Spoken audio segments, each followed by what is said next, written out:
그래서 막 저는 취미로 막 도감 펼쳐놓고 막 학명 배우고 막 이러기도 했었거든요. 그림은 뭐 도용한다거나 아니면 작업비를 차입비를 주지 않는다거나 뭐 이런 경우들을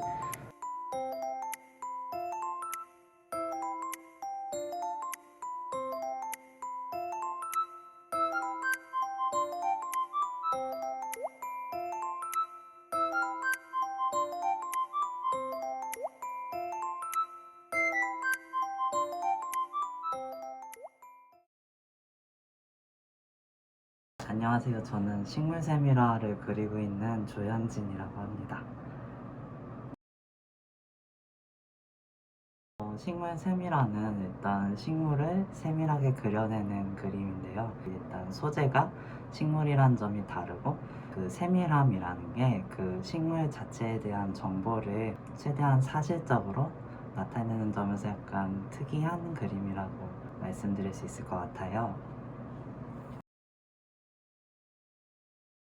저는 일단 프리랜서로 일을 하고 있기는 한데 아침 9시부터 저녁 6시까지 일하는 거를 하고 있어요.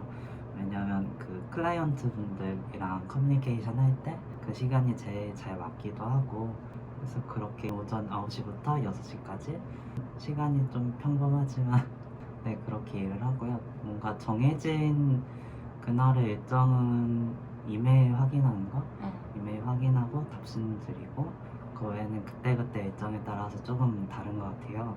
어떤 날에는 식물 자료 찾으러 나갈 때도 있고 미팅이나 회의 나갈 때도 있고 강연 나갈 때도 있고 아니면 그냥 집에서 작업할 때도 있고 그렇습니다.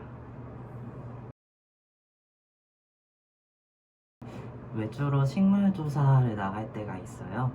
그래서 식물 조사 나가서 기록을 하고 사진을 찍고 이게 어떻게 분포를 하고 있고 지금 생육 상태는 어떻고 뭐 이런 것들을 모니터링을 할 때가 있고 아니면 제가 식물 세밀화 자료를 위해서 제가 식물 세밀화를 그리지만 어떤 희귀한 식물이라던가 좀 표본을 구하기 어려운 식물일 경우에는 직접 가서 관찰을 하고 자료를 남겨야 되거든요.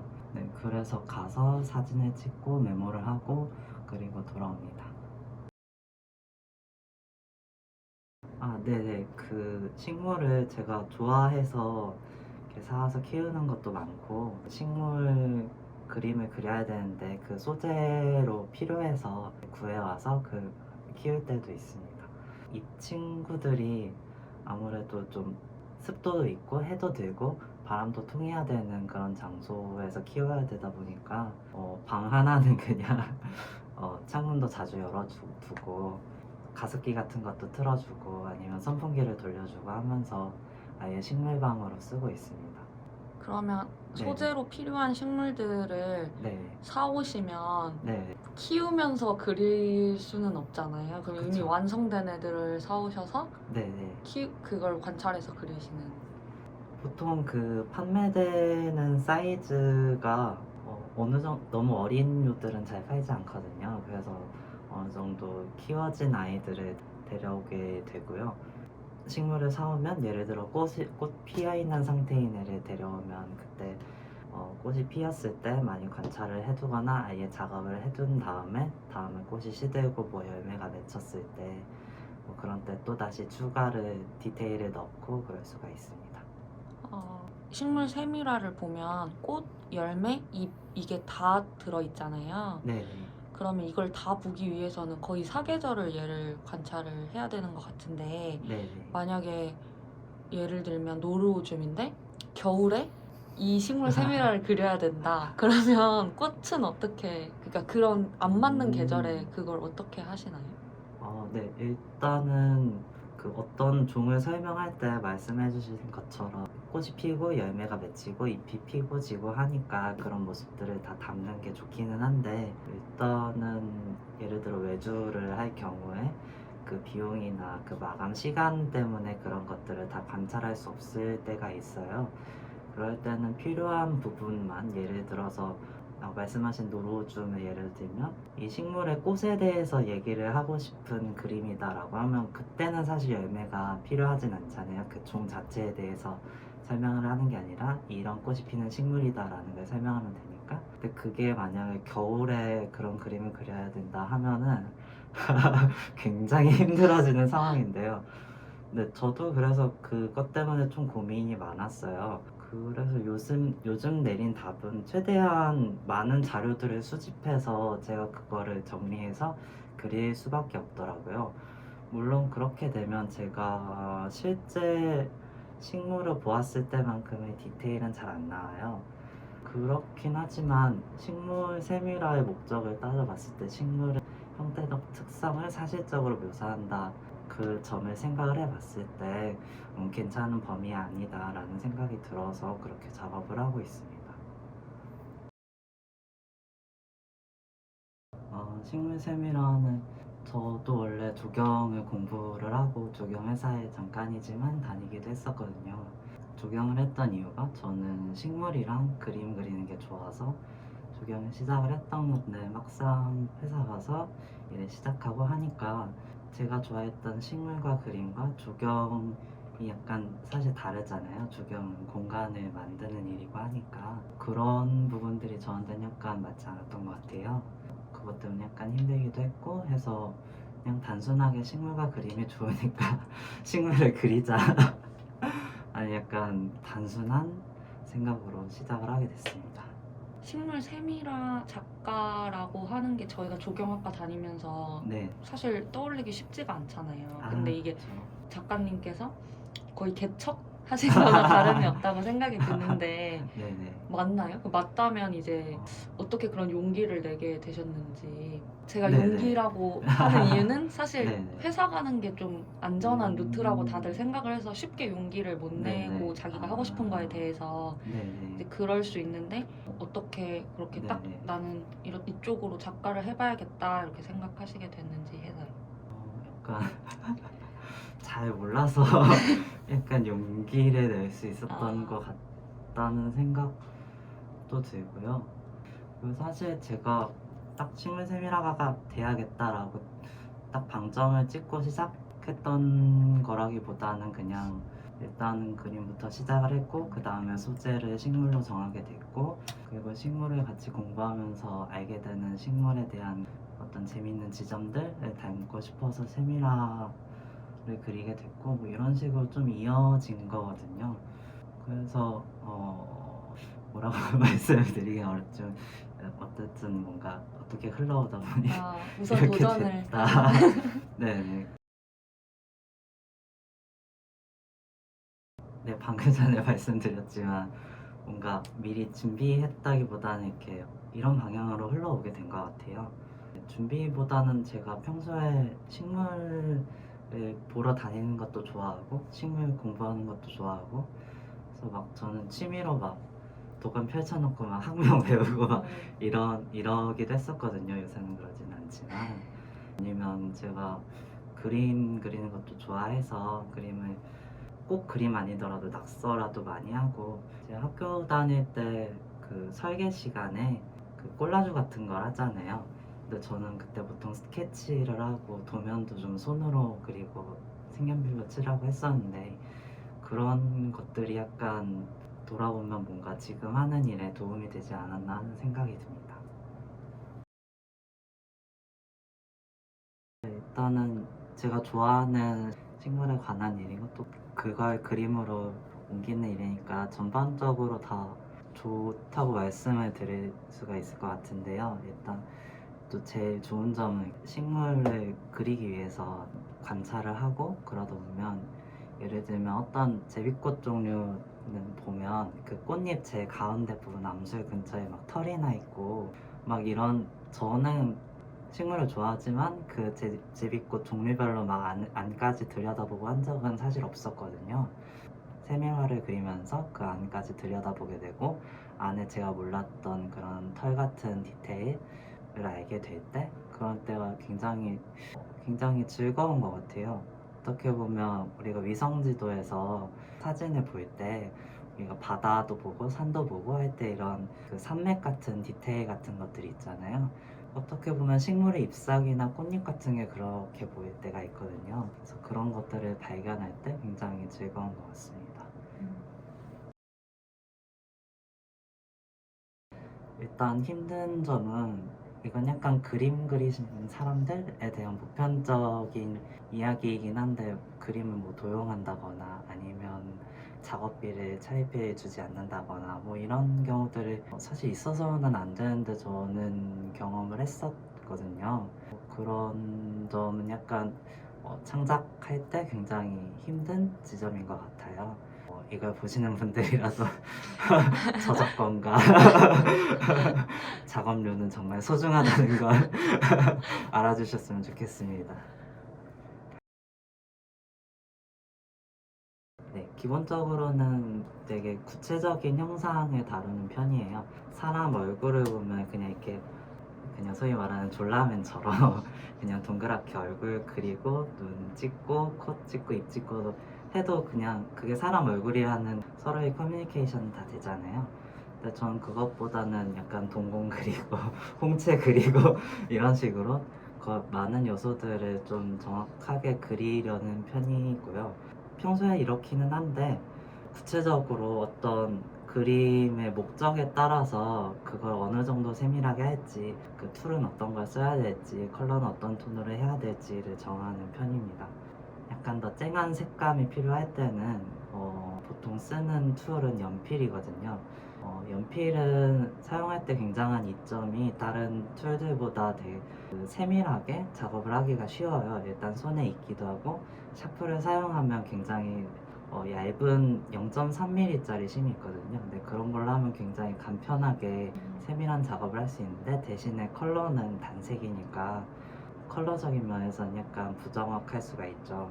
그 형태의 세밀함이 더 중요할 때는 샤프를 주로 이용하고 컬러와 형태가 모두 중요할 때는 그 색연필을 아주 가늘게 깎아서 사포로 문질러서 네, 그렇게 작업을 하고 아닌 경우에는 컴퓨터로만 작업을 할 때가 있어요. 컴퓨터로 할 때는 그 컴퓨터만의 그 가벼운 느낌이라고 해야 될까요? 그리고 컴퓨터 같은 경우에는 작업의 방법 자체가 굉장히 쉬운 편이에요. 그래서 클라이언트랑 그 논의하면서 작업을 그릴 때 밑그림으로 쓴다거나 할 때는 주로 컴퓨터 그림을 활용하는 편이 선호하고 있습니다. 제가 식물 세밀화 수업을 진행할 때 약간 어려워하시는 부분들이 있었어요. 일단 식물을 굉장히 사실적으로 그리는 것 자체에도 식물에 대한 정보를 많이 알아야지 그걸 정확하게 표현할 수 있으니까 식물에 대해서 공부도 많이 해야 될 것 같고 그래서 이 너무너무 아름답고 좋은데 시작하기가 너무 부담스럽고 어렵다라고 하시더라고요. 근데 생각을 해보면 제일 중요한 거는 내가 지금 눈앞에 있는 이 식물을 충실하게 관찰을 하고 그거를 아주 면밀하게 그림을 옮겨내는 거니까 일단 너무 식물학적 지식이라던가 나의 스킬이라던가 이런 것을 고민하시기보다는 일단 눈앞에 있는 거를 아주 꼼꼼하게 관찰하고 그거를 그려보는 식으로 해주면 좀 더 접근이 훨씬 쉬울 것 같아요. 이게 형태가 어느 정도 틀리더라도 식물 같은 경우에는 형태들이 다 다르잖아요. 그 크기부터도 막 그늘에서 자란 거는 색깔이 연하고 잘 자란 건 막 색깔이 진하고 워낙 형태가 다양하듯이 우리가 그린 셈이라도 이게 완전히 그 식물의 어떤 특징을 드러내긴 하지만 그 특징이 너무 완전히 고정되어 있는 건 아니니까 너무 부담을 가지시기보다는 편안한 마음으로 그리셨으면 좋겠습니다. 최근 제가 저희 책 식물 문답이 있기는 한데 사실 제 책은 식물 세밀화를 그리는 방법에 대해서 논하는 책은 아니어서 그 식물 세밀화를 그리는 방법에 대한 책들이 몇 가지 나와 있어요. 그래서 색연필로 그리는 방법 아니면 그 수채화로 그리는 방법에 대해서 여러 가지가 나와 있는데 정말 세밀하게 작업을 하고 싶으신 분은 수채화의 경우에는 빌리 샤월이라는 분이 쓰신 책이 있어요. 책을 추천해 드리고요. 그리고 색연필의 경우에는 이계형 작가님이 쓰신 책이 있는데 네, 저는 그 책이 굉장히 좋더라고요. 그리고 찾아보시면 좀 더 다른 소재를 활용해서 그린 그림들도 있어요. 밑색으로 마카를 깔고 그 위에 색연필로 칠하시는 외국 작가분도 계시고, 이거는 세밀하는 아니지만 식물에 대한 정보를 좀 제가 볼 때 굉장히 정확하게 그리시는 분이 계신데, 송현미 작가님이라고 계시거든요. 이분이 최근에 그 과슈로 그리는 식물 그림에 대한 책을 내셨는데, 네, 그 책도 굉장히 좋습니다. 만약에 이 식물 인맥 하나하나를 다 그려야 되는 것에 부담을 느끼신다면 이분 그림은 꼭 추천해드리고 싶은 게, 이분은 그림 자체가 맑고 산뜻한데 그런 인맥을 자글자글하게 하나하나까지 다 그리지 않아도 그 식물의 특징을 굉장히 잘 짚어내세요. 네, 그분의 그림을 참고하면 좀 더 즐거운 마음으로 그림을 그리실 수 있지 않을까 싶습니다. 식물 세밀화가 되는 방법이 사실 뭔가 정해져 있는 것이 아니어서 약간 너무 원론적인 대답이 될 것 같기는 한데요. 일단은 작가라는 것 자체가 어떤 창작 활동을 하는 사람이니까 식물 세밀화 작업을 시작을 하면 작가라고 말씀을 드릴 수가 있을 것 같아요. 식물을 조금씩 공부하고 그에 대한 세밀화 작업을 계속 진행을 하고, 또 이런 작업물들이 쌓이고 하다 보면 좀 점차 더 많은 사람이 알게 되고 인정을 받게 되고 하면서 좀 더 멋진 작가가 될 수 있지 않을까 싶습니다. 그 추가 질문인데 네네. 작가님이 생각하시기에 작가님이 이름을 알리게 된 계기가 된 작품이 어떤 거이신가요? 뭔가 제가 사실 유명하거나 뭐 작가는 아니지만, 그럼에도 그 플리마켓 같은 데서 엽서를 팔거나 할 때 좀 되게 반갑게 여겨주시는 그림이 하나 있는데요. 식물문답에 네, 약간 책을 홍보하는 것 같지만, 네, 식물문답에 화투패에서 똥이라는 패가 있잖아요. 그게 사실 식물인데 오동나무거든요. 화투패를 그리고 그 다음에 오동나무를 그렸던 그림이 있는데, 그 그림이 제일 인기가 많았던 것 같아요. 사람들이 생각하기에 식물 세미라의 이미지와 화투의 이미지가 다르니까 좀 즐겁게 봐주셨던 것 같습니다. 우리나라 말고 해외 같은 경우에 보면 영국 쪽에서는 그 식물 세밀화 작품을 되게 구매하기도 하고 그런 걸로 알고 있어요. 근데 우리나라에서는 그런 경우를 많이 보지는 못했거든요. 그 식물 세밀화가에게 개인적으로 의뢰를 해서 그 그림을 담아서 그려주고 대가를 받고, 이런 게 개인적으로는 많이는 이루어지지 않는 것 같아요. 그리고 그거 외에는 업체에서 어떠한 식물 세밀화를 그려주세요. 이거 역시도 식물학적인 일러스트니까 외주를 받아서 할 수도 있겠죠. 다른 분들 같은 경우에는 그 식물 세밀화 클래스를 여시는 분들이 계세요. 그래서 개인 작업도 하시고 그걸 전시도 하시고 클래스도 여시고 해서 좀 다양한 방법으로 생활을 하시는 것 같고요. 저 같은 경우에는 저는 원래 일러스트레이터로 시작을 했었으니까 일러스트를 기반으로 하고 있기는 하지만 식물 조사나 모니터링 같은 일 외주로 같이 하고 있어요.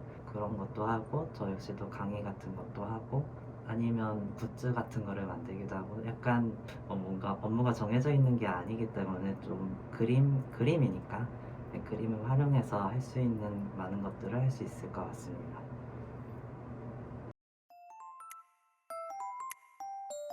저의 꿈은 정원을 가꾸고 그림을 그리는 멋진 할아버지가 되는 것이 꿈입니다.